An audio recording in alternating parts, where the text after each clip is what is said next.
Hey, good evening everyone, and welcome to our third webinar in our four-part breeding series. I'm Rebecca from Kentucky Equine Research, and tonight I'm once again joined with a few members of our Australian-based technical nutrition teams.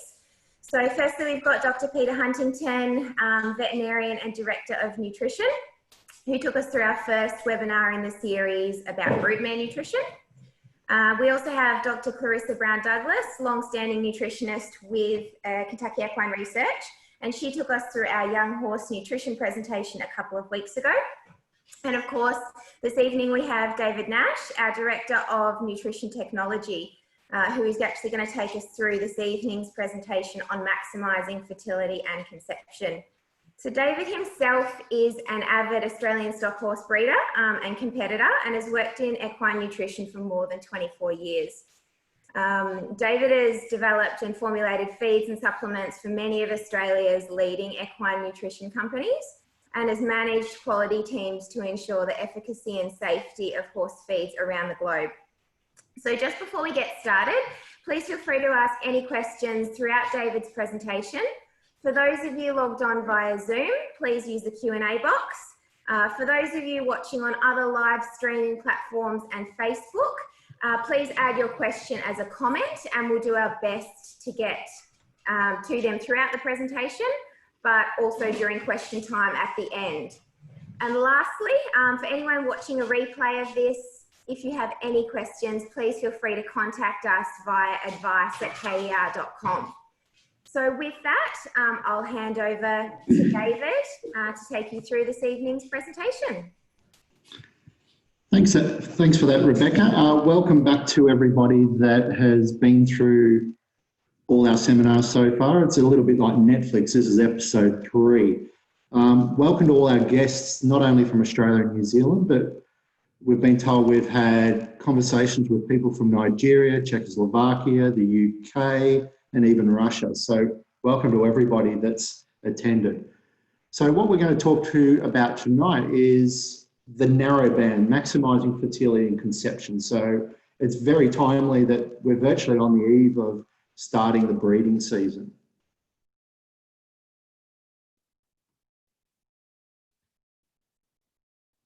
So just an overview of what we're going to talk about tonight. We're going to talk about the mares and how we prepare the mare. We're going to look at fertility with regards to underweight mares, obviously overweight mares, and also with mares with metabolic issues, which is an increasing issue not only with our sport horse, but some of our thoroughbred mares as well, and also some basic nutrition. With regards to the boys, the stallions, we'll look at preparing the stallion. It just doesn't happen. We just don't turn on the stallions and they're going to perform. We need to prepare earlier on in the season.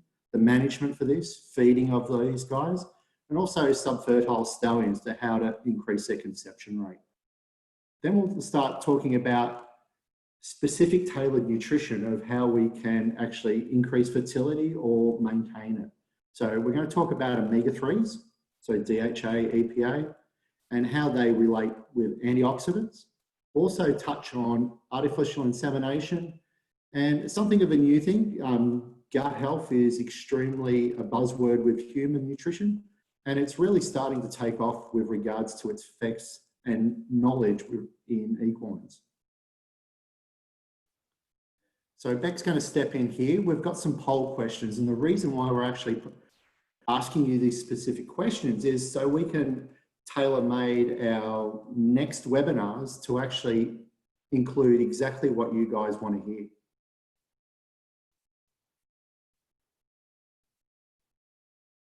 So perfect. So I've put some polls up on the screen there. So if you guys just want to scroll down for those of you that are logged on via Zoom and answer those, that would be great. There's 3 questions. So just telling us a little bit about where you are and where you work, a little bit about how many horses, if any, you have and that you breed with, and what type of breeding you do, if it is predominantly AI or a mixture of live cover, ET, combination of both. So I'll just let this run for probably another 15 seconds or so. For those of you watching on other live streaming, you can't participate in the polling, but you're more than welcome to put a comment in letting us know a little bit about yourself if you wish to.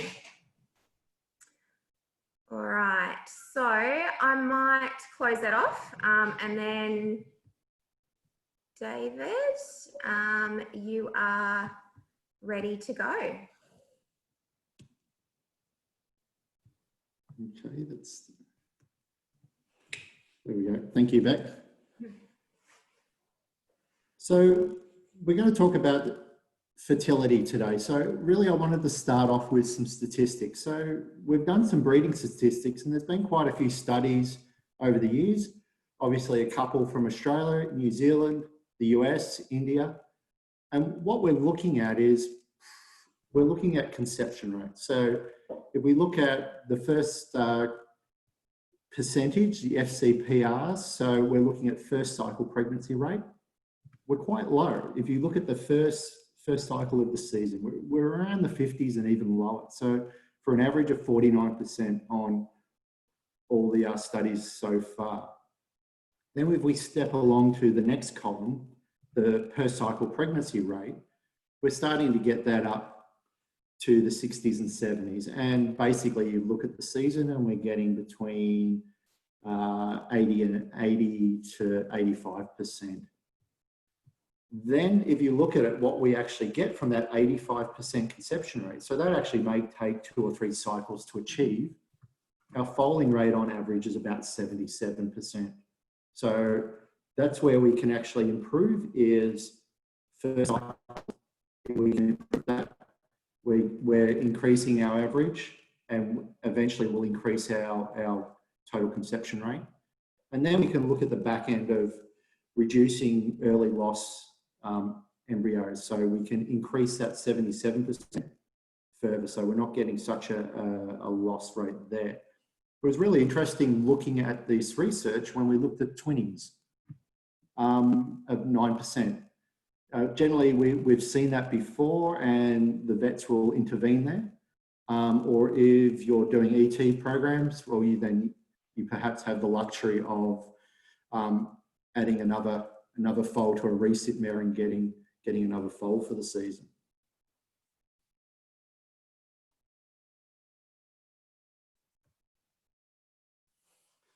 So starting off the season, we really need to assess our mares. So we need to prior prevention. So with regards to our mares, we will look to get the vets in or the AI techs to do a rectal palpation. Basically, this provides us information regarding the condition of the reproductive tract. So further testing, we can look at including uterine ultrasounds, uterine biopsies, and cultures may be recommended, and especially for mares that you've had issues with in the past, or maiden mares that you're actually really unknown to your system. The conformation of the vulva should be evaluated to determine if the mare will need to have Catholic sutures to prevent uterine infections. And this is extremely prevalent to some of the older mares as well. So age obviously is a primary factor in mare fertility. So with the expected decline in fertility beginning at around 12, as the mare ages, obviously a uterus is more susceptible to infections due to relaxation of that broad ligament that supports the uterus in the pelvic cavity. Also, as mares lose their muscle tones, their vulvas may sink, forming a shelf that traps manure and debris. So that increases the chances of contamination of a reproductive tract. So if we do all the hard work, we actually want to make sure that we do everything we can to keep that embryo going. We talked about age. Obviously, we've seen peak fertility in horses occurs around 6 to 7 years of age. We've seen fertility begin to decline around 12 to 15 years of age, depending on the mare, and it becomes more difficult to get her in foal, and the rate of pregnancy loss increases. Some basic statistics: a young reproductive healthy mare has a 50 to 60% chance of becoming pregnant during a given estrus cycle when mated to a fertile stone. Contrast that to an older mare that may be 30–40% chance. So if you're looking at that, you're looking at perhaps 2 cycles at most to get a young mare, up to 3.5 cycles to get an older mare in. So if you've got a lot of mares like that, and you're asking the stallion to jump those mares a few more times, it's really going to add more work, not only for you as a stud manager, but also the stallion as well. So it just increases the risk of anything going wrong, an injury to the stallion. Now, when we're looking at the mares, and the same will be the stallions, is we want to condition score the mares and the stallions. So you can either use the Huntington version, which we use in Australia, which is a 0 to 5, or you can use the US version with the Henneke, looking at 1 to 9. It doesn't matter which version you use, as long as you're consistent and you keep your eye in. So when we're talking about thin mares, we're looking at a condition score of less than 2. What we've found with these mares are obviously longer gestation. We have longer interovulatory periods. So that can mess up your time with your breeding system. We have lower pregnancy rates at 30 and 90 days. So we're probably getting a few more losses there. And also, if we actually get the foal and the mare in foal, if you look at the foal size, is equal to about 9.6% of the mare's body weight. So the influence on birth weight is quite considerable.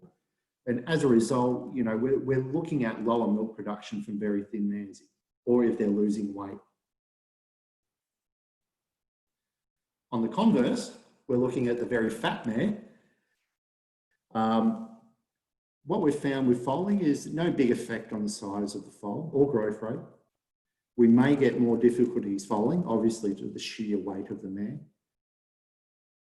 As a result of that as well, we have the potential to have more angular limb deformities and flex deformities. We'll get a little bit of reduction in colostrum IgG, a reduction in insulin sensitivity in the mare and foal, which can lead on potentially to issues further down the track, and a reduction in milk production and growth rate of the foal. We've seen no benefit or detrimental effects on subfertility. But for us, the take-home message is we like our mares to be in a condition score 3 to 4, so moderately flashy if we're in Australia, or a 5 to 6 in the Henneke range. So does obesity impair production? So I'll just take you through a little study that Texas A&M did. They had 2 groups of mares, one fed to be in good condition score, a 5 or 6, we're in the States, or fat with a body condition score of 7 to 8. What they found was no difference in foaling, time or ease, no difference in timing in first and second ovulations, no difference in pregnancy rate, but it costs twice as much to feed, and obviously there's going to be a risk of laminitis there. Other studies with obese mares, we've seen apparent cyclidity, follicular changes, a reduction in endometrial health, which will affect conception, fertility, early embryonic loss, lower milk production, like we said before, and more colts. So if you want to breed fillies, slim them down a little bit. With regard to dry mares, poor body condition score mares, as we've talked about before, have a longer winter and estrus and longer follicular phase. So what that will happen is we'll get a delayed first ovulation and lower pregnancy rate. So remember from the first statistics, we have quite a low conception rate from our first ovulation. If we delay that or interfere with that, that could be even less. What we've found is flushing really only benefits the thin mares or maiden mares. And when we're talking about feeding these guys, it's really important to look at Dr. Green. So if you don't know who Dr. Green is, that's the pasture out the back. Hopefully we've all got some at the moment. So that's a really great predictor of energy and protein intake of the horses. What you'll see is generally horses will be able to consume up to 3.5% of their body weight, some of the lactating mares even more. So we have bountiful quality and quantity of pasture that will take care of a fair proportion of the horse's diet. Care should be done to maiden mares and especially late arrivals to the farm.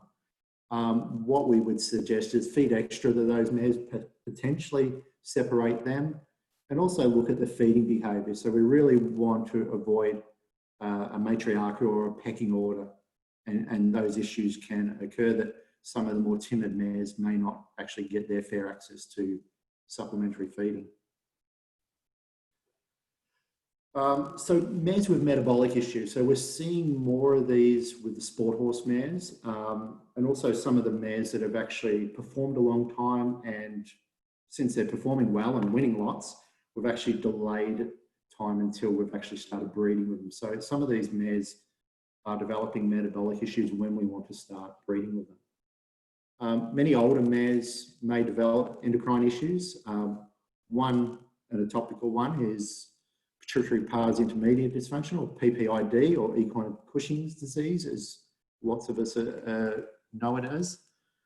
What it is the pars intermediate in the brain plays a role in seasonality. So it actually affects the polyestrous cycling, so the daylight length dependence.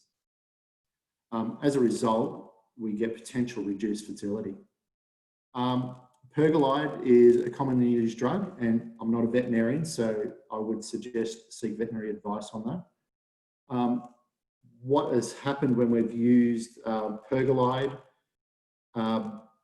during lactation is it's shown to have an increase in hypergalactia or agalactia. So that's a reference to lactation deficiency or complete failure. So also pergolide, if we don't take the mares off it, may also increase the risk of prolonged gestation and premature placental separation. So managing mares with these metabolic issues, the current recommendation for managing brood mares with PPID is discontinue the pergolide administrations a month before estimated foaling date. I'd monitor the milk production, and also, if possible, and many of us do it, actually take some colostrum samples and test the IgG levels of it. Also look at the foal growth carefully after foaling. If necessary, depending where you are, supplement the foals that are receiving inaccurate nutrition from milk replacers, goat milk, or milk-based creek feeds, or a combination of these. If you have, and one probably note is, if you are going to feed a milk replacer, ensure that it is designed for equines. Some of the cattle ones that are out there at a last resort are okay, but please make sure that they are free of any medications such as Rumensin, because that could severely impact your foal's health and life. So really keep away from anything that has Rumensin in it. We can reinstitute pergolide approximately 30 days after foaling, unless the mare doesn't respond well to the cessation of pergolide, such as the onset of laminitis. So in these cases, what I would suggest is looking for a nurse mare or an alternate form of nutrition, such as we've said before. Alternatively, if you're allowed to, so we're sport horses or standard breds, I would look at using an ET donor mare. So looking to use a recip mare and allow that mare to carry the foal to term. Some mares also have insulin resistance, so IR. So they therefore should be maintained at appropriate body condition score of 5 to 6 on Henneke's scale, and fed a high forage, low non-structural carbohydrate diet. So obviously higher in fat and fibre. So feeding basics of the fertile mare is to maintain an ideal condition score, like we've suggested before, take into account Dr. Green, and then balance the diet accordingly. So if we've got high quality and high quantity pasture available, I'd look to something like a balancer pellet. If we've got low quality and low quantity pasture and we have access to dry roughage, I would look towards fortified feeds to balance the diet. So on the right there, you have some of our feeds of our feed partners across the Southern Hemisphere. I would seek advice and also refer to the previous webinars that Peter and Clarissa have done. They're available to rewatch, and there's some considerable notes there that are really helpful for you to manage your mares and stallions throughout the season. One note I would do is identify the subfertile mares, and if they've come in for quite a few parities, you would know who they are, and I'd treat them accordingly. So with regards to the boys, the stallions, management is really key here. A lot of us know what the book is for our stallions, and so we know what the workload is. So managing that evenly throughout the season, if we can, is really important. Fitness is a major key. The stallions are actually, they're athletes, they're performing a lot of hard work over the year. And if they're not fit and if they're overweight, we can get injuries, and that can cause a major problem because they simply won't be able to jump. It can also have some detrimental effects on fertility. One of the first trips I went to the US and went to Kentucky, I went to Three Chimneys Farm where Seattle Slough was. And those guys rode their stallions every day. So those stallions were still in peak fitness because they were working really hard during the breeding season. With regards to the serving environment, most of the stallion managers that are on board would be acutely aware of this, is having that as a quiet environment, keeping people away, keeping it calm, and it's a place where the stallions know this is their job. They'll walk in calm, they'll do their business, and they'll go away and get cleaned, etc. So having that as a calm environment and reducing the stress levels of the stallion is really important. When you've got large books, this is where being by the numbers is really important. If we can reduce the serves per conception for stallions, that's really great. If we've got stallions with a book of 200 or so, if they don't have to serve a mare one more time, that's 200 jumps that they don't have to do. So it's really key to keep fertility up for the stallions, but also make sure that the mares are primed and ready to go as well. The same applies for shuttle stallions. They're doing work twice a year. AI stallions is a little bit different because if we're freezing them, we can do that on the off season. And if we've got really good fertility stallions, we can actually extend one ejaculation to multiple straws and be able to get potentially multiple mares pregnant out of that. So it's actually quite a good technique to look to extend the life and to reduce the stress on your stallion, on the work burden. So with regards to stallion assessment, again, mares and stallions, they should be evaluated for potential fertility problems well before the breeding season begins. For the boys, look to collect some semen, evaluate that for sperm count, motility, viability. The stallion's testes should be also physically evaluated. In addition, look at the libido, especially in the older guys, that should be evaluated. And really for the stallions, I guess this is confirmation, but also for fitness, they need to be physically sound in the hindquarters to mount the mare or the AI dummy. Preparing the stallion. So breeding season, off-season requirements, they significantly differ in their requirements, around 25%. Most people overestimate the energy requirements, so stallions often come into the breeding season quite overweight. And obviously, as we've said before, we get issues with regards to that. With the fat stallions, we increase the risk of being insulin resistant, prone to laminitis. They're harder to get fit, so they have to work harder. So we get an increased chance of injury. As we stated in the management, the book, the age, behaviour, body condition, general health and routine handling, and level of free choice exercise all impact how a stud should be fed. So when we're talking to stallion managers, we actually treat them quite as individuals, whereas mares, we can treat them as smaller herds when we're looking at diets. So studs should be entering the breed season with a little bit of condition on them. Not too fat, but a condition score of 6 or 7. We're looking at a slight crease down the top line. Individual ribs cannot be seen, but when you press on them, we can feel them. A little bit of fat over the ribs and they're spongy. Some condition evident across the sides, withers and behind the shoulder, and a little bit around the tail head. So just some basic feeding for stallions is We're looking at 1 to 1.5% of their body weight in roughage per day, and that can be made up of pasture, hay, chaff, super fibres, etc. We look to a balanced concentrate or fortified feed should be used on that ration. And stallions that need to gain a little bit extra weight, especially halfway through the season, we might look at a high-fat supplement such as Equidual, and also has the added benefit of selenium and vitamin E, and now with some BMC in there as well.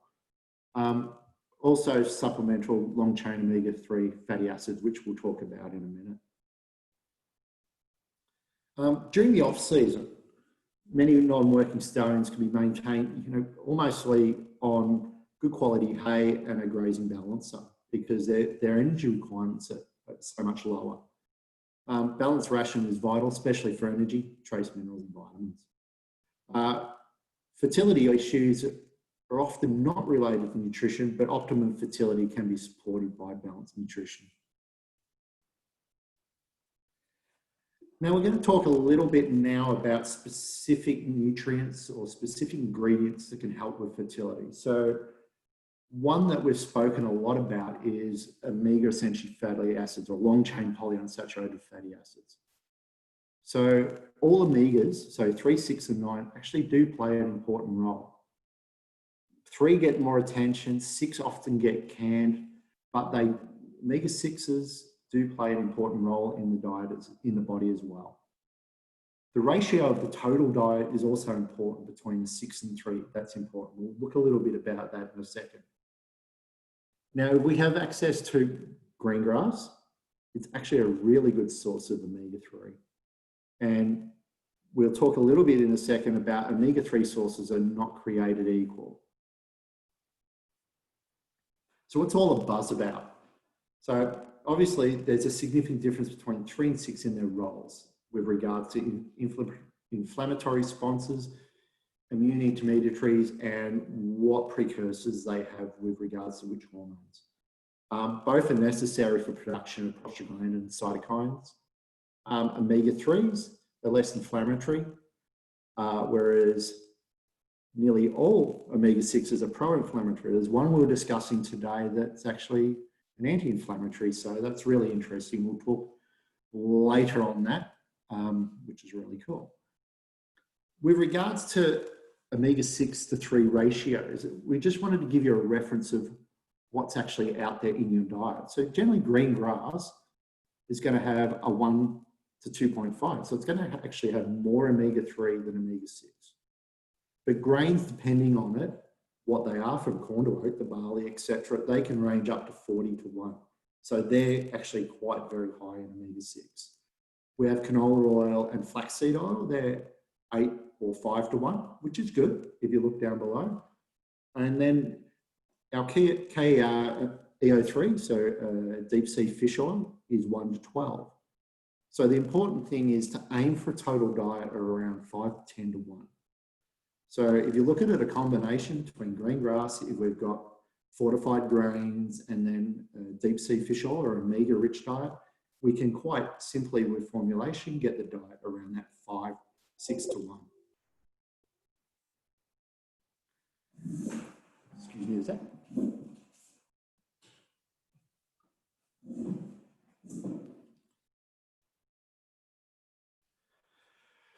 So why feed DHA or deep sea fish oils, so DHA and EPA instead of just omega-3?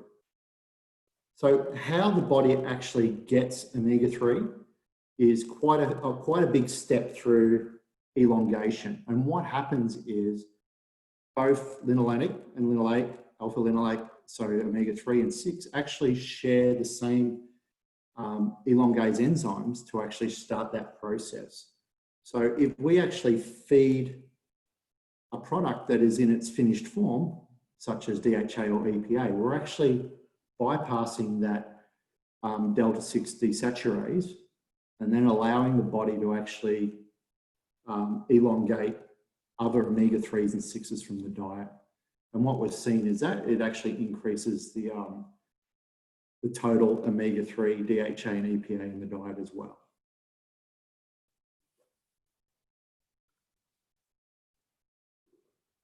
So fertility benefits from omega-3 fatty acids. These are long chain omega-3s in the diet, and they're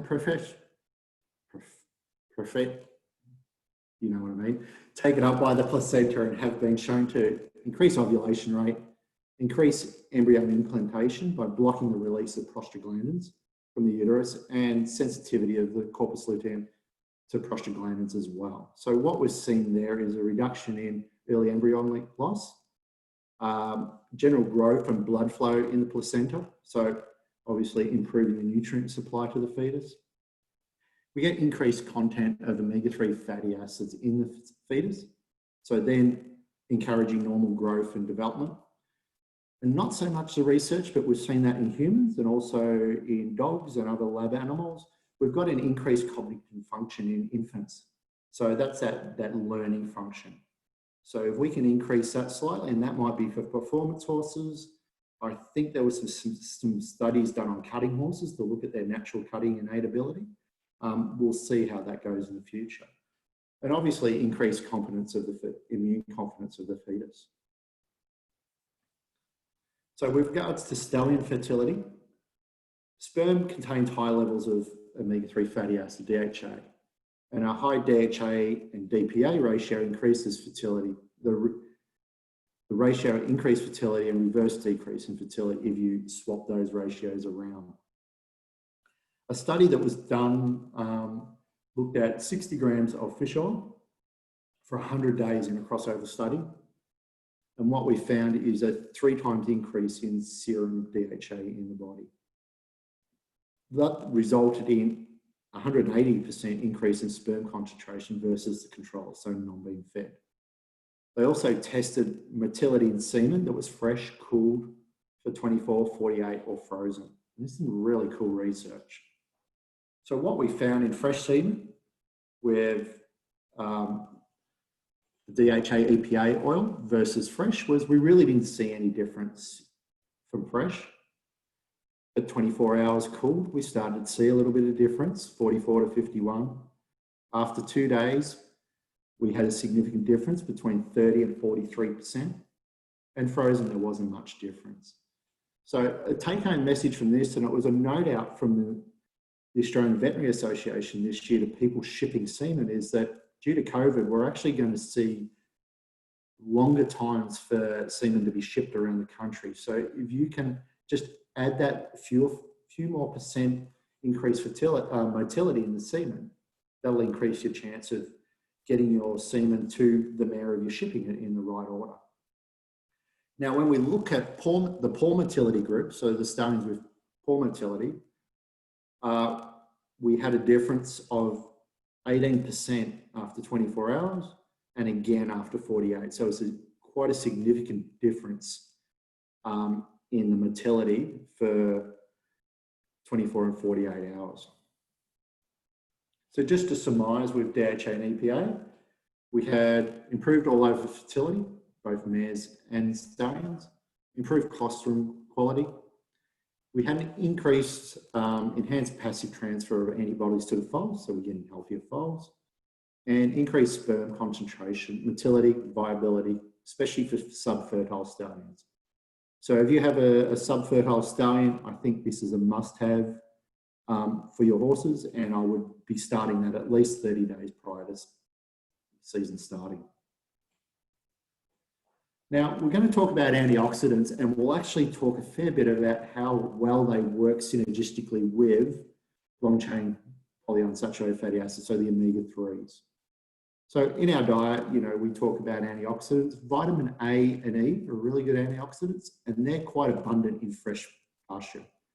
An example of the amounts would be vitamin E in a good pasture would range from 30 to 100 milligrams per kilo. When you're looking at, say, 500 to 800 on a breeding animal, and you look at the pasture intake, we're going to get a fair whack of it supplied by pasture. If you don't have, that's a major proportion of vitamin E coming from roughage that you're not getting, so then you'll have to supplement. Vitamin C is important, selenium, and also coenzyme Q10, ubiquinone. So antioxidants and fertility in mares. obviously the antioxidants are there to combat reactive oxygen species. You'll see that acronym ROS often referred to avoid oxidative stress. It's really interesting that even low levels of oxidative stress can result in DNA damage. So whilst you actually may get the conception, it all really increases the risk of early embryonic loss, abortion, and fetal growth retardation.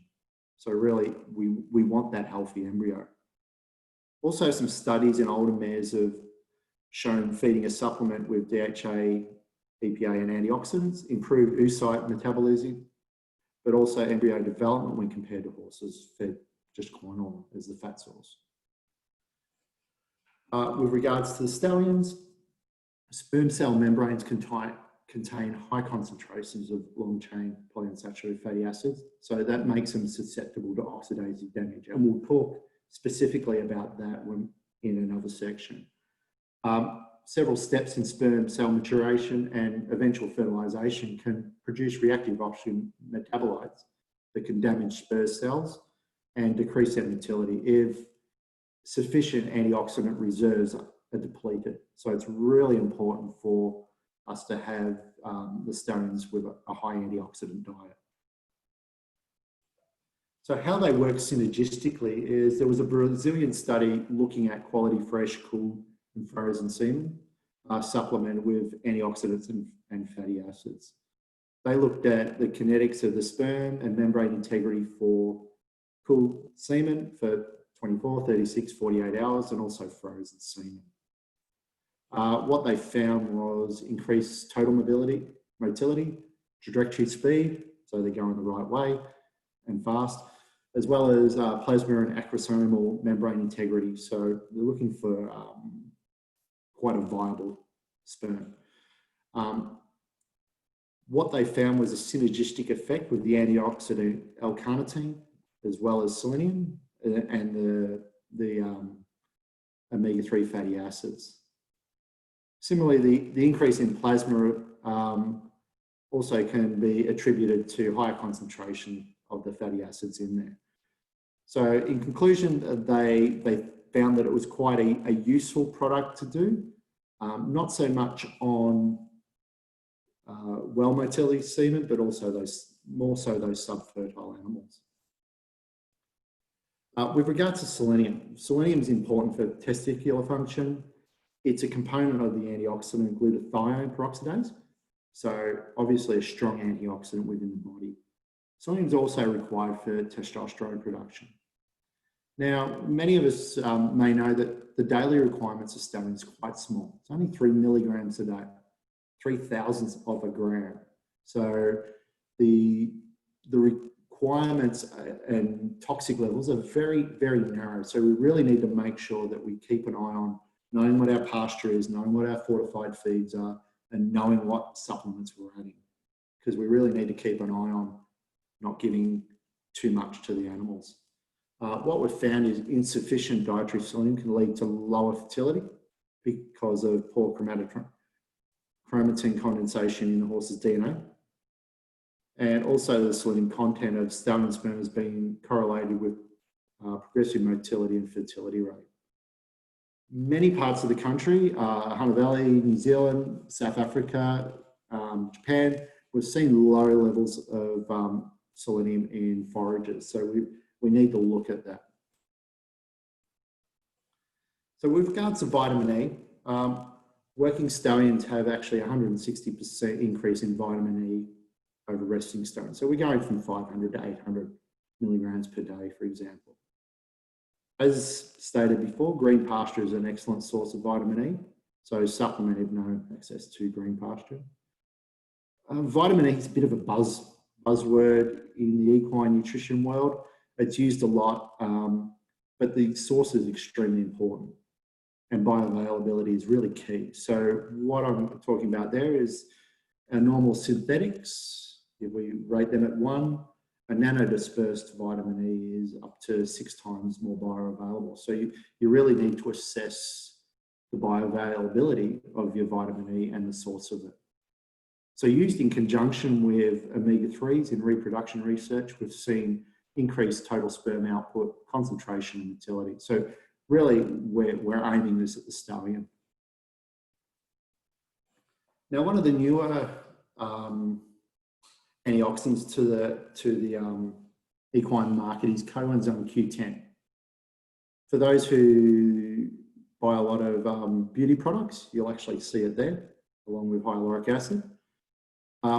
What we've found with a statement from Gibbs and Aitken was that given that mitochondrial metabolism is the source of the majority of reactive oxygen species, a mitochondrial antioxidant that can act as a regulator of biogenic functions may present a best option to reduce downstream effects of sperm function and DNA integrity. So what coenzyme Q10 is it's a mitochondrial antioxidant, so it's perfect for semen viability. Equine sperm metabolism uses oxidative phosphorylation to generate ATP for energy. So the more ATP we can produce, the longer, harder and faster that the sperm will swim. Motility requires vast amounts of energy, resulting in increased oxidative stress. So that's why we need all those antioxidants in stallion diets. So we leave this unchecked, it leads to DNA and protein, membrane damage of the sperm. As you guessed, that'll result in a reduced motility of sperm viability.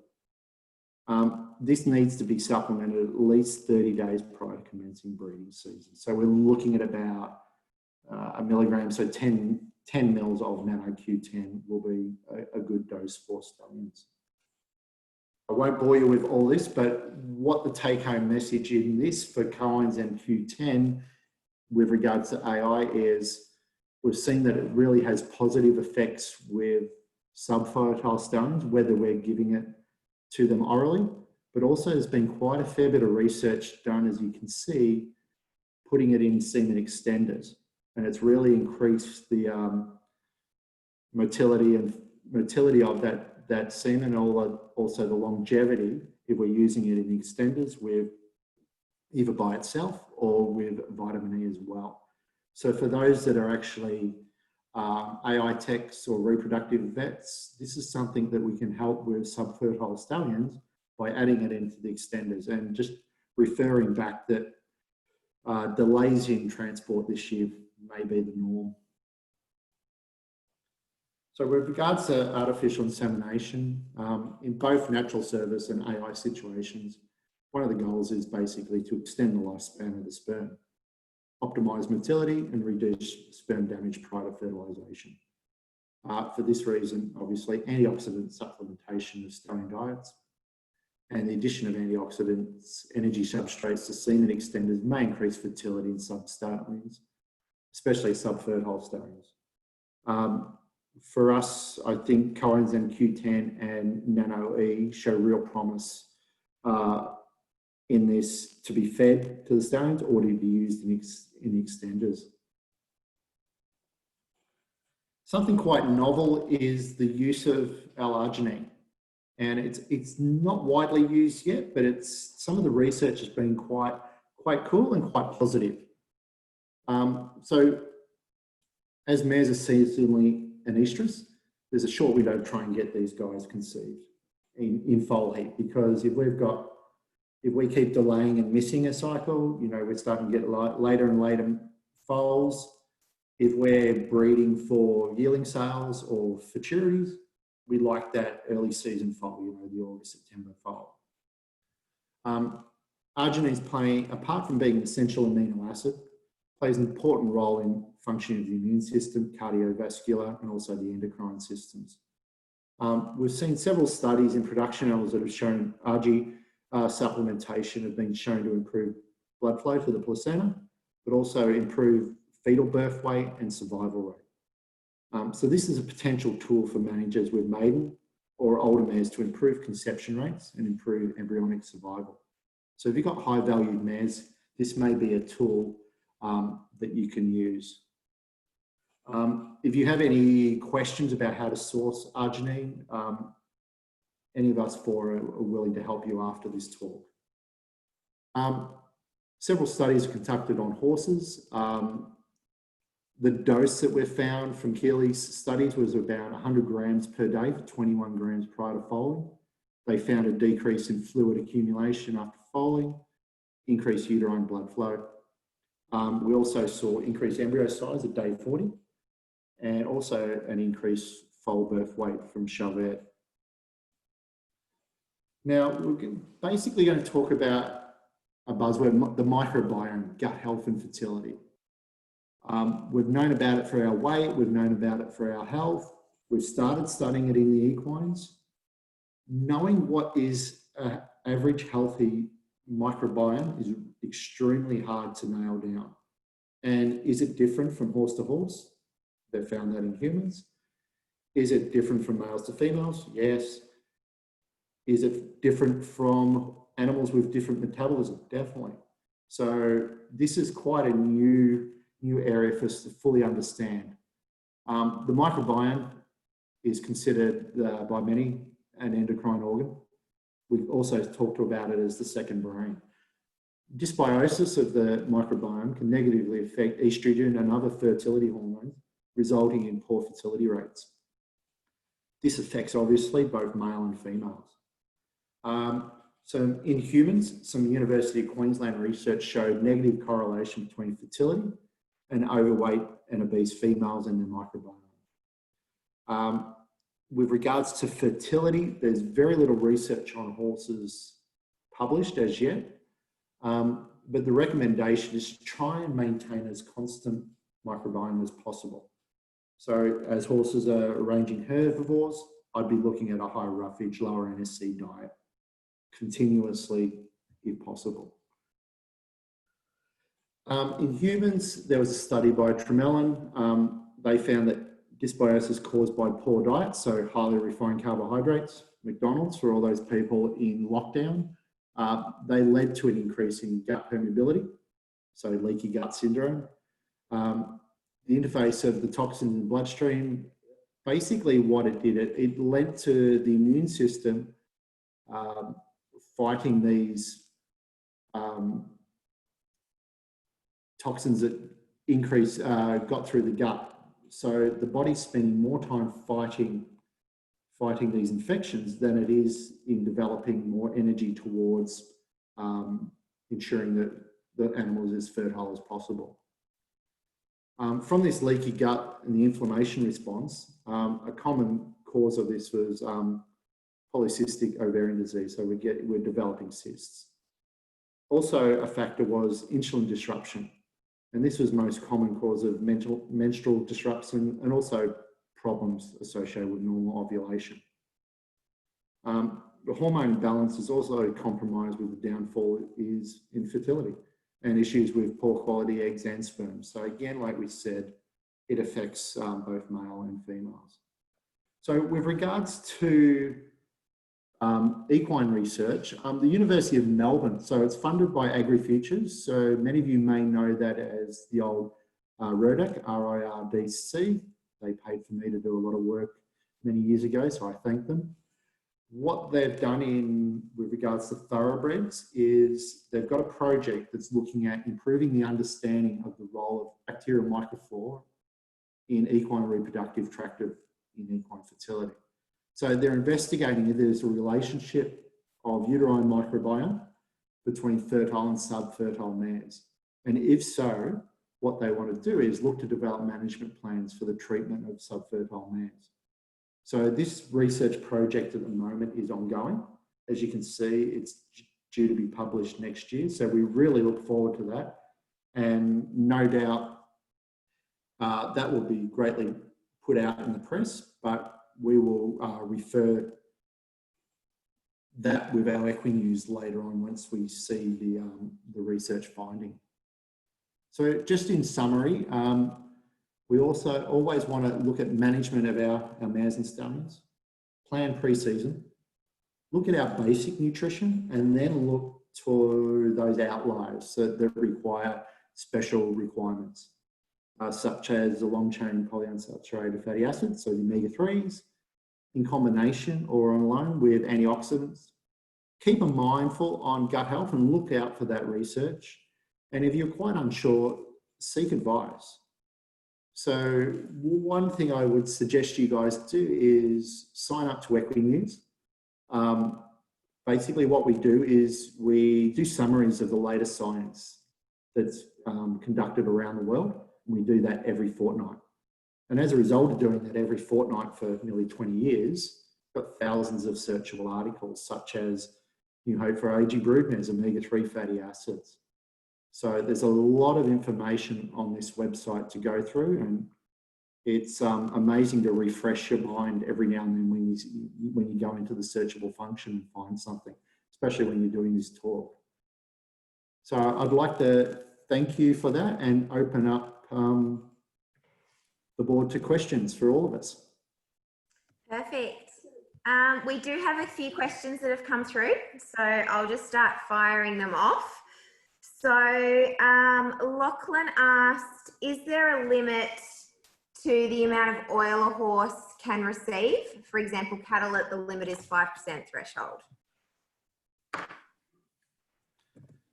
Yes, I mean, total diet, I don't think you really want to go over 10%, but for breeding animals, you probably don't need to go near that level for their condition.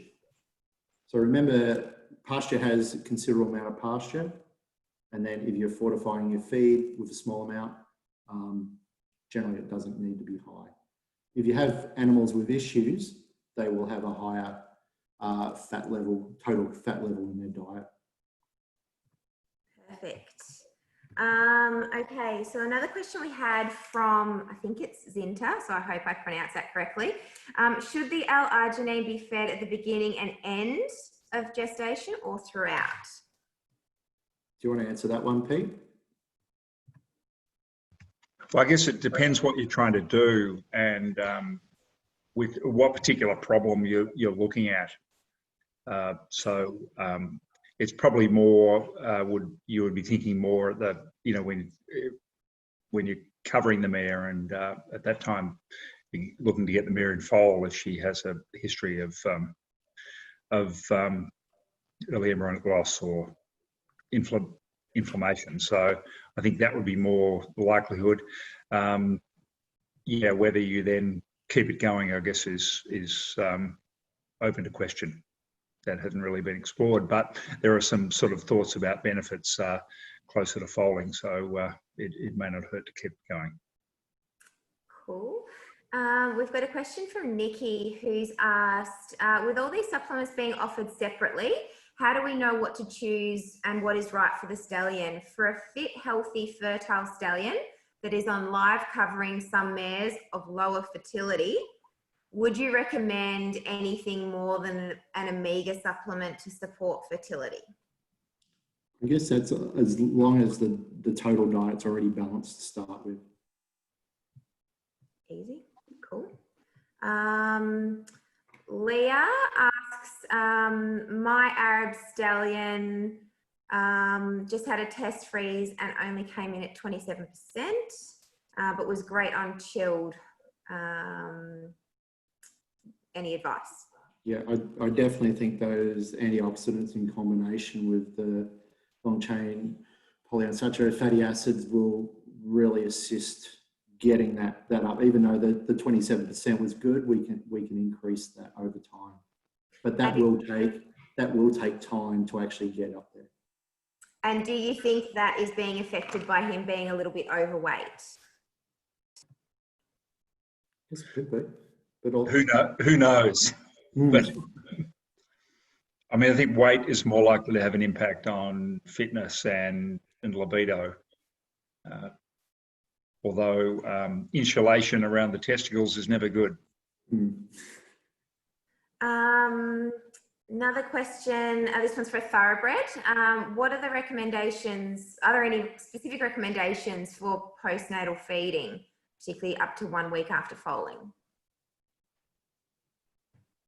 Do you want to do that one, Riz?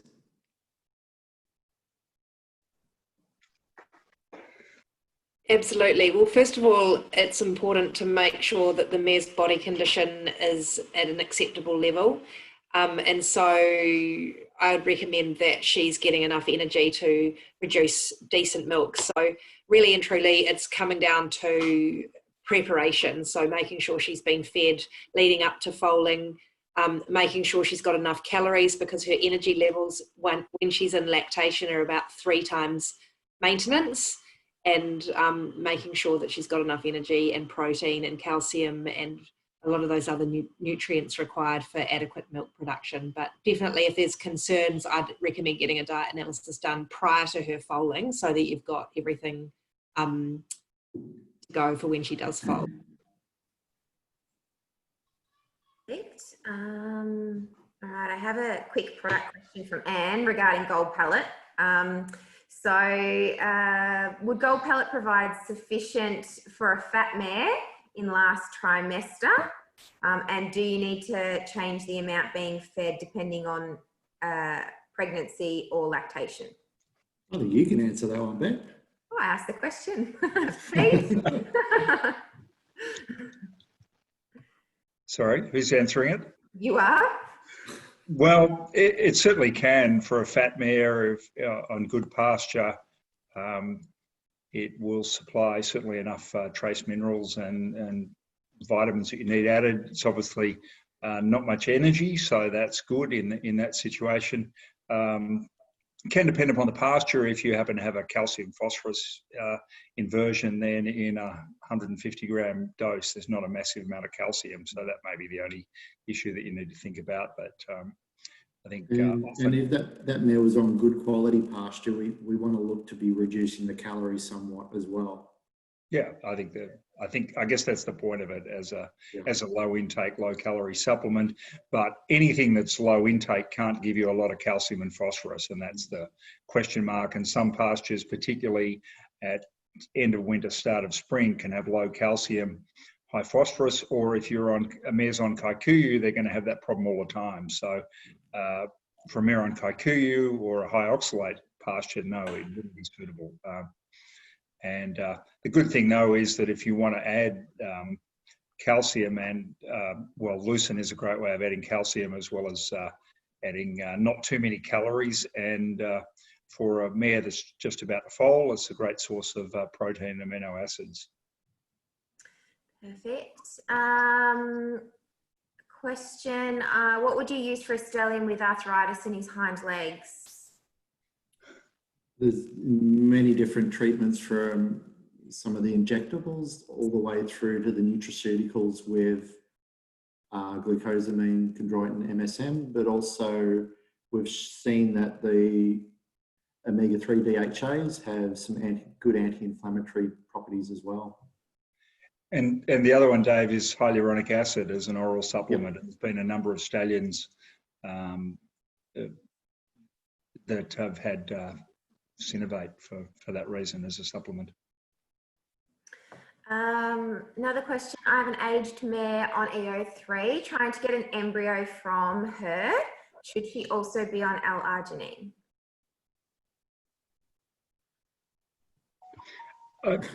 Talk to your vet or maybe talk to us about the sort of individual circumstances. So I guess it depends on what factors are leading her to be subfertile as to whether that will have a benefit or not. Clarissa, do you have any questions there? You're on mute, Chris. It's because of the rabbits in the background. The one just came up through on the Q&A. What would be the supplementation recommendation for an older mare who's been repro-vet assessed, sound for breeding, and is textbook perfect in cycling, etc., but we're having ongoing fertility issues? She's failed to carry 2 foals to term and more recently failed to conceive via AI, wanting to give the best opportunity for live cover this season. She's a problem one. I think it depends why she's failing to conceive. So it really depends upon the factors that are involved. If she was, so I think that really needs to be assessed again, whether she needs a biopsy or, is she urine pooling or something like that. In terms of nutrition, fitness, getting her fit, not too fat. I think omega-3, long-chain omega-3 fatty acids from fish oil can be beneficial by reducing uterine inflammation, and so therefore reducing the the likelihood of endometritis. And perhaps the arginine might be worth a throw in that cocktail as well. But yeah, and good veterinary advice, good veterinary management about time of covering and the veterinary treatments that we're not talking about. We're just talking about nutrition. Cool. I have a question from Caitlin. So what can I do to increase colostrum in an older Clydesdale mare? Even though she still holds milk, wondering if this will affect the new colostrum coming through. And usually she's quite hard to get in foal. I'll leave that one for the vet. Well, nutritionally, vitamin E and selenium have both been shown to, or having adequate amounts of vitamin E and selenium, particularly natural vitamin E, have both been shown to improve immunoglobulin levels in colostrum. Perfect. Has there been any research done on prenatal feeding regimes and the prevalence of red bag foalings? Avoiding fescue with alkaloids. Stay out of Kentucky. Yeah, so it's a big problem in the US. We still get red bags in Australia. The fescue that's here is not meant to be high in alkaloid, so I think that sort of needs a bit more investigation. Yeah, mycotoxins are sometimes thought of as being involved there, but I think that's still speculative in our context.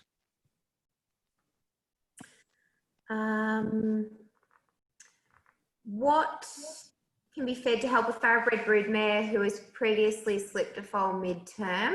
She's a good doer, but quite stress prone. Again, I guess that's the straight line nutrition, but also looking to make sure that's a low NSC diet. So it's high roughage, high fibre, moderate fat levels, lower carbohydrates. Perfect. Clarissa, do you have any other questions? No? Perfect. Okay, so I think that's all of our questions done. So just before we finish, I just want to introduce you to our final webinar topic in the breeding series that we're going to be doing. So the next webinar is going to take place on Thursday, the 1st of October, and that'll be at 7 p.m. Australian Eastern Standard Time once again.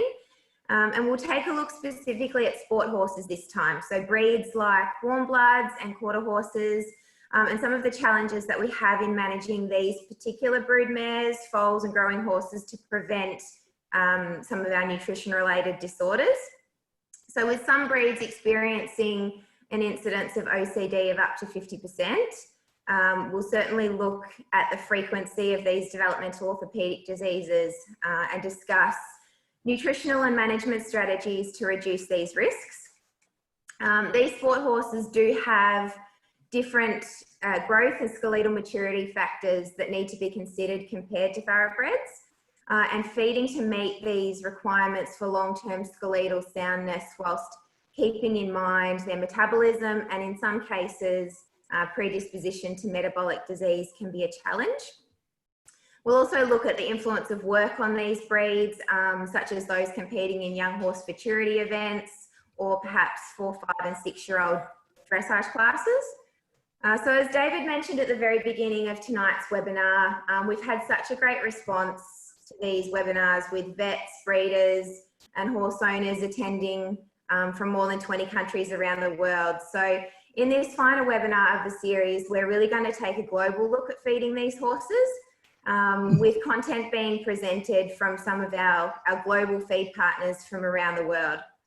So if you want to register for the last webinar in the series, please register via the link I've just put in the chat box on Zoom, and in the comment section, it will go onto the comment section in those various live streaming platforms. So with that, we will say thank you very much for attending and hopefully see you guys in a few weeks.